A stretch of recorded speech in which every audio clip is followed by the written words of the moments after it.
India মুতে দিলে নাকি বাংলাদেশ ভেসে যাবে। আপনারা হয়তো এই অত্যন্ত অমার্জিত এবং অহংকারী প্রবাদটি প্রায়ই শুনে থাকেন। ভারতের বিশাল আকার বোঝাতে জাতীয়তাবাদী আলোচনায় এই রূপক কথাটি তারা বলে থাকে। কিন্তু আপনি কি জানেন, এই স্থূল কথাটির আড়ালে লুকিয়ে আছে দক্ষিণ এশিয়ার সবচেয়ে জটিল এবং ভয়ঙ্কর এক জলরাজনীতি, যাকে আন্তর্জাতিক ভাষায় বলা হয় হাইড্রোপলিটিক্স। আজ আমরা এমন কিছু রোমাঞ্চকর এবং গোপন তথ্য জানব, যা শুনলে আপনি সত্যিই চমকে উঠবেন। ভারত কি সত্যিই চাইলে পুরো বাংলাদেশকে ভাসিয়ে দিতে পারে, নাকি এর পেছনে রয়েছে অন্য কোনো ভূরাজনৈতিক কৌশল? কেন রাতের অন্ধকারে ড্যামের গেট খুলে দেওয়া হয়, আর ভারতের সবচেয়ে বড় দুর্বলতাটি ঠিক কোথায় লুকিয়ে আছে? চলুন এই জলরাজনীতির নির্মম বাস্তবতা এবং অজানা রহস্যের গভীরে প্রবেশ করি।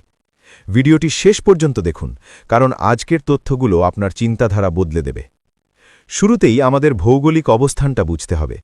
বাংলাদেশ হল পৃথিবীর বৃহত্তম সক্রিয় বদ্বীপ। গঙ্গা, ব্রহ্মপুত্র এবং মেঘনা নদীর বয়ে আনা পলিমাটি দিয়ে তৈরি হয়েছে আমাদের এই ভূখণ্ড। বাংলাদেশের বুক চিরে বয়ে গেছে ৪০৭টি নদী।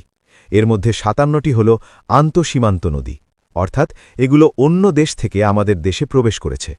সবচেয়ে চিন্তার বিষয় হল এই ৫৭টি নদীর মধ্যে ৫৪টি সরাসরি ভারতের সাথে যুক্ত।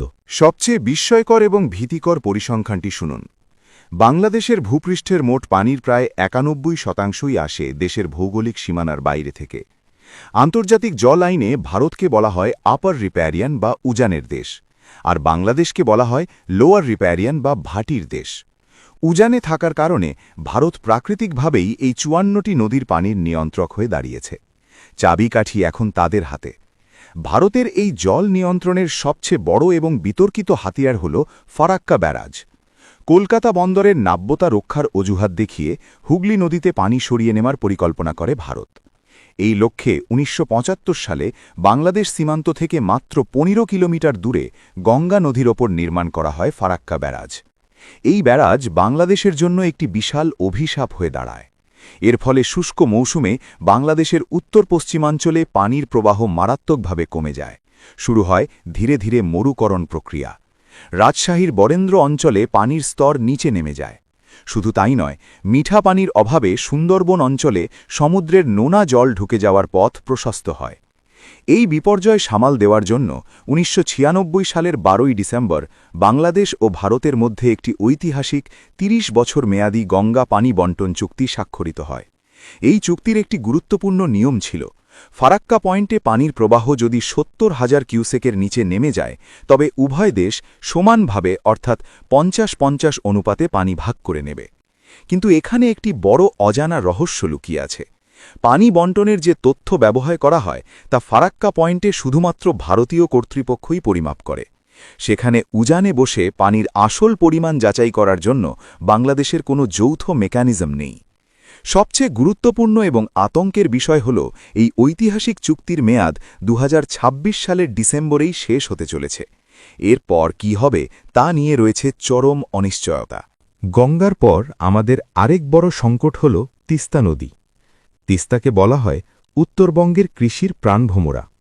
কিন্তু ভারতের উজানে গজলডোবা ব্যারাজ নির্মাণের কারণে তিস্তায় পানির প্রবাহ শুষ্ক মৌসুমে প্রায় শূন্যের কোঠায় নেমে আসে।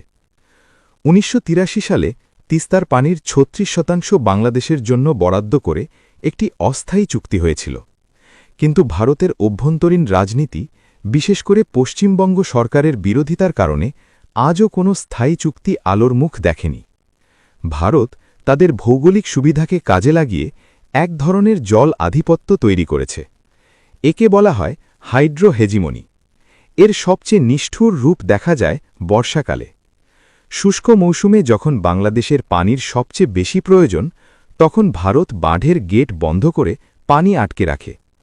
আবার বর্ষার সময় অতিবৃষ্টিতে যখন তাদের নিজেদের এলাকা প্লাবিত হওয়ার ঝুঁকি তৈরি হয়, তখন কোনো প্রকার পূর্ব সতর্কবার্তা ছাড়াই তারা ড্যামের গেটগুলো খুলে দেয়। এর সাম্প্রতিকতম এবং ভয়ঙ্কর উদাহরণ হল ২০২৪ সালের আগস্ট মাস। ত্রিপুরার গোমতী নদীর ডুম্বুর ড্যাম রাতের অন্ধকারে খুলে দেওয়া হয়। এর ফলে বাংলাদেশে স্মরণকালের ভয়াবহ এবং প্রলয়ঙ্করী বন্যা সৃষ্টি হয়। লাখ লাখ মানুষ পানিবন্দী হয়ে পড়ে। পানি নিয়ে এই ধরনের একতরফা আচরণের বিরুদ্ধে আন্তর্জাতিক আইনে কি বলা আছে? ১৯৯৭ সালের জাতিসংঘের আন্তর্জাতিক জলপ্রবাহ কনভেনশনে একটি নিয়ম স্পষ্ট করা আছে। বলা হয়েছে যে অভিন্ন নদীর পানি এমনভাবে ব্যবহার করতে হবে যাতে ভাটির দেশের কোনো ক্ষতি না হয়। অর্থাৎ উজানের দেশ চাইলেই ভাটির দেশকে বিপদে ফেলতে পারে, গঠনমূলক ব্যবস্থা না নিয়ে। কিন্তু আশ্চর্যের বিষয় হল, ভারত আজও এই কনভেনশনে স্বাক্ষর করেনি। তারা কোনো আইনি বাধ্যবাধকতার মধ্যে নিজেদের বাঁধতে চায় না। ২০২৪ সালের অগস্ট মাসে ছাত্র জনতার গণ অভ্যুত্থানের মধ্য দিয়ে বাংলাদেশে রাজনৈতিক পট পরিবর্তন ঘটে। এরপর দুই দেশের জল কূটনীতিতে ব্যাপক পরিবর্তন এসেছে। ২০২৫ এবং ২০২৬ সালের নতুন রাজনৈতিক প্রেক্ষাপটে ঢাকা ও নয়াদিল্লির মধ্যকার সম্পর্ক অনেকটাই শীতল হয়েছে। বাংলাদেশ এখন আর আগের মতো চুপ নেই। এখন শুধু গঙ্গা বা তিস্তা নয়, বরং ধরলা, দুধকুমার, মুহুরী সহ আরও ১৪টি আন্তঃসীমান্ত নদীর জন্য একটি সমন্বিত চুক্তির দাবি তুলছে বাংলাদেশ। আন্তর্জাতিক মানদণ্ড মেনে বেসিন ভিত্তিক পানি ব্যবস্থাপনার কথা বলা হচ্ছে। একই সাথে একটি যৌথ বন্যা পূর্বাভাস মেকানিজম তৈরির জন্য ভারতের উপর জোরালো চাপ প্রয়োগ করা হচ্ছে। এখন ফিরে আসি আমাদের মূল প্রশ্নে। ভারত কি আসলেই পানি ছেড়ে দিয়ে বাংলাদেশকে ভাসিয়ে দেওয়ার ক্ষমতা রাখে? এর সোজা উত্তর হল হ্যাঁ এবং না। ভারত যদি একসাথে তাদের সবগুলো বাঁধের গেট খুলে দেয়, তবে বাংলাদেশের বিস্তীর্ণ অঞ্চল মারাত্মক বন্যায় তলিয়ে যাবে। হাজার হাজার কোটি টাকার ফসল, গবাদি পশু এবং অবকাঠামোর ক্ষতি হবে।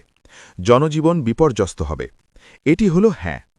কিন্তু পুরো বাংলাদেশ ভাসিয়ে দেওয়া বা মানচিত্র থেকে মুছে ফেলা, এটি একটি ভৌগোলিক অবাস্তবতা। এটি অসম্ভব। বাংলাদেশ প্রাকৃতিকভাবেই একটি বদ্বীপ। এখানকার মাটি এবং মানুষ হাজার বছর ধরে বন্যা এবং সাইক্লোনের সাথে লড়াই করে বেঁচে থাকার অসাধারণ সক্ষমতা অর্জন করেছে। বিশ্বের অন্যতম সেরা দুর্যোগ ব্যবস্থাপনা এবং আগাম সতর্কীকরণ ব্যবস্থা এখন বাংলাদেশের হাতে রয়েছে। পানি আসবে এবং নেমে যাবে, কিন্তু এই ভূখণ্ডকে ধ্বংস করা সম্ভব নয়। সবচেয়ে বড় কৌশলগত সত্যটি এবার জেনে নিন। ভারত পানি নিয়ন্ত্রণ করলেও বাংলাদেশ ভারতের জন্য একটি বিশাল ভূরাজনৈতিক রক্ষাকবচ। বাংলাদেশের ঠিক উত্তরেই রয়েছে ভারতের শিলিগুড়ি করিডর। এটিকে চিকেন স্নেক বা মুরগির গলাও বলা হয়। এটি মাত্র ২০ থেকে ২২ কিলোমিটার চওড়া একটি অত্যন্ত সরু ভূখণ্ড। এই সরু পথটি ভারতের মূল ভূখণ্ডের সাথে তাদের উত্তর পূর্বাঞ্চলীয় ৭টি রাজ্যকে যুক্ত করেছে। এই রাজ্যগুলোকে সেভেন সিস্টার্স বলা হয়। ভৌগোলিক ও সামরিক দিক থেকে এই শিলিগুড়ি করিডর ভারতের জন্য চরম দুর্বল একটি জায়গা। চীনের সাথে ভারতের দ্বন্দ্বের কারণে এই জায়গাটি আরও বেশি স্পর্শকাতর। এখন ভারত যদি বাংলাদেশকে পুরোপুরি ধ্বংস করে দেওয়ার বা ভাসিয়ে দেওয়ার চেষ্টা করে, তবে বাংলাদেশ আর তাদের বন্ধু থাকবে না। বাংলাদেশকে চরম শত্রু বানালে ভারতের নিজেদের জাতীয় নিরাপত্তা হুমকির মুখে পড়বে। উত্তর পূর্বাঞ্চলের সংযোগ রক্ষা করা তাদের জন্য প্রায় অসম্ভব হয়ে যাবে। এটি হবে ভারতের জন্য একটি আত্মঘাতী সিদ্ধান্ত। তাই বাংলাদেশকে ভাসিয়ে দেবার দম্ভটি মূলত একটি ফাঁকা বুলি। এটি এক ধরনের মনস্তাত্ত্বিক চাপ সৃষ্টির কৌশল মাত্র।